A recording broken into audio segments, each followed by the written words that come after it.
2 ദിവസം മുമ്പ് ഒരു പാരന്റും ഒരു കുട്ടിയും വന്ന് കൗൺസിലിംഗ് ഒക്കെ കഴിഞ്ഞു. ഞാൻ കുട്ടിക്ക് കൃത്യമായിട്ട് അവരുടെ കുട്ടീന്റെ കഴിവ് പറഞ്ഞ് മനസ്സിലാക്കി കൊടുത്തു. ഇത് കേട്ട ഉടനെ തന്നെ പാരന്റ്സ് കൺവിൻസ്ഡ് അല്ല, എന്നാലും പാരന്റ്സിന് ഞാൻ കാര്യങ്ങളൊക്കെ പറഞ്ഞ് ബോധ്യപ്പെടുത്തി.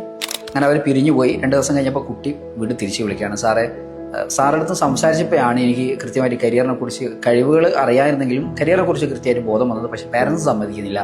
പാരന്റ്സ് സയൻസ് തന്നെ ചെയ്യണം എന്നാണ് അവർ നിർബന്ധിക്കുന്നത്. അവർ പറയുന്നത് കൗൺസിലിങ്ങിന്റെ ഫീസ് പോയാലും പ്രശ്നമല്ല, സയൻസ് തന്നെ ചെയ്താൽ മതി. പാരന്റ്സ് മനസ്സിലാക്കേണ്ട ഒരു സംഗതി എന്ന് പറഞ്ഞാൽ, നമ്മൾ ഉദ്ദേശിക്കുന്നത് കുട്ടികൾക്ക് നല്ല കരിയർ ഉണ്ടാവുക, നല്ലൊരു ഫ്യൂച്ചർ ഉണ്ടാവുക എന്നുള്ളതാണ്.